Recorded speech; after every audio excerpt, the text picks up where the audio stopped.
شکریہ. ہاں جی حالم فرمائیے. میں یہ پوچھنا چاہتا تھا تو پھر یہ بات کیا سچ ہے کہ صرف کلمہ گو ہی جنت میں جائے؟ میں اگلی بات بتانے لگا ہوں جی. آپ کے سوال کا ایک تیسرا پہلو ہے یہ. اس سلسلے میں اللہ تعالیٰ نے ایک بہت ہی آسان اور حد سے بے حد قابل اعتماد اصول بیان کر دیا ہے، جس کے بعد ہمارا ان بحثوں کا معاملہ ہی ختم ہو جاتا ہے. اللہ تعالیٰ فرماتا ہے لا یکلف اللہ نفسا الا وسعہا لہا ما کسبت وعلیہا ما اکتسبت. اللہ تعالیٰ نے اپنے اوپر لازم کر لیا ہے کہ کسی نفس کو جو اس کو توفیق بخشی ہے اس سے بڑھ کر کسی چیز کا پابند نہیں کرے گا. جو اس نے نیکی کمائی اس کی ضرور جزا دے گا، جو اس نے بدی کمائی اس کی سزا اس کو دی جا سکتی ہے، اور چاہے تو معاف کر دی، الگ معاملہ ہے. اب یہ باتیں وہ ہیں جن کو انسان اپنے جس کو وانٹیج پوائنٹ کہتے ہیں، اپنے مقام سے جہاں سے وہ دیکھ رہا ہے چیزوں کو، وہ معلوم نہیں کر سکتا، کیونکہ انسان کی طبیعت میں دھوکے بھی بے شمار ہیں. انسان کو پوری طرح سمجھ بھی نہیں سکتا کس مقصد سے کسی نے کیا کیا. بس اگر انکار اسلام کا دل کی بیماری کی وجہ سے ہو تو قابل مواخذہ ہے، اور عمل اس کی راہ میں اس کی تائید میں پھر کوئی سفارش نہیں کر سکتا، کیونکہ بنیادی طور پر اللہ کے پیغمبر کے انکار کا مطلب ہے اللہ تعالیٰ کی بالا دستی کا انکار. اور یہ اہمیت ہے سب سے بڑی بات جو نبوت کے اقرار میں اقرار کی کا فلسفہ ہے. اور اس اہمیت کو اللہ تعالیٰ نے آغاز آفرینش کی کہانی سے بیان فرمایا. شیطان کے متعلق فرمایا کہ جب اللہ نے آدم کو بنا دیا، ٹھیک ٹھاک کر لیا، اس میں اپنی روح پھونک دی، یعنی الہام سے اس کو برکت بخشی. پھر آدم کو کہا اس کو سجدہ کر، فرشتوں کو کہا اس کو سجدہ کر. تو شیطان نے کہا کہ یہ مجھ سے گھٹیا ہے، میں آگ سے پیدا کیا گیا ہوں اور اسی طرح مٹی سے پیدا کیا ہے، اس لیے میری شان کے خلاف ہے کہ میں اپنے سے گھٹیا آدمی کو سجدہ کروں. اللہ تعالیٰ نے بجائے اس کے کہ وہ دلیل دیتا تمہارا جا مردود، اور لوگ حیران ہیں کہ دلیل کیوں نہ دی.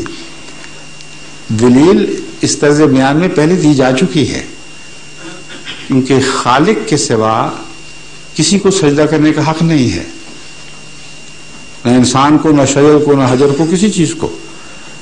اور خالق جسے اپنا نمائندہ بنا دے، نفخنا فیہ من روحنا میں یہ مضمون بیان ہوا ہے کہ جب ہم نے اپنی روح پھینکی، یعنی اپنے الہام سے اس کو مزین فرما دیا، اسے اپنا معمور نمائندہ بنا دیا، کہ یہ بحث نہیں اٹھ سکتی کہ ذاتی طور پر وہ اعلیٰ ہے کہ ادنا ہے، کیونکہ ذاتی طور پر تو پہلے بھی اعلیٰ اور ادنا چیزیں تھیں، کسی کو کسی دوسرے کو مخلوق کو سجدہ کرنے کا حکم نہیں دیا گیا تھا.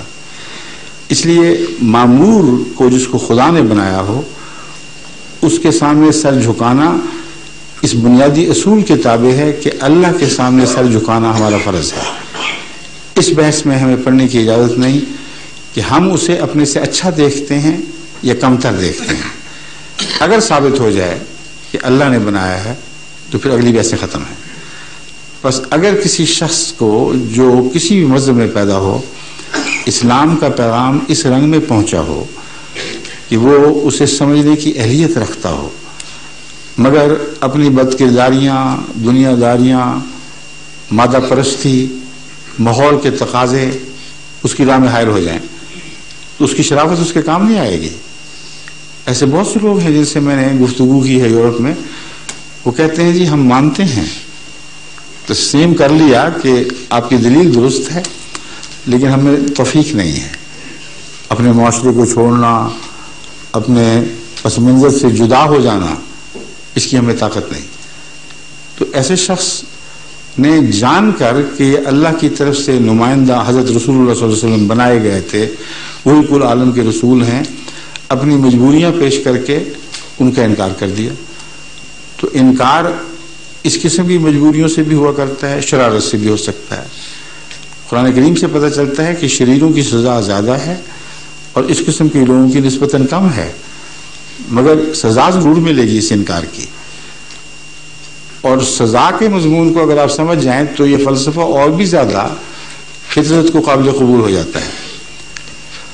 سزا کا معنی مذہب کے تعلق میں یہ ہے کہ وہ امکانات ترقی کے جو کسی چیز سے وابستہ ہوں، انسان ان سے محروم رہ جائے تو اس کی سزا ہے۔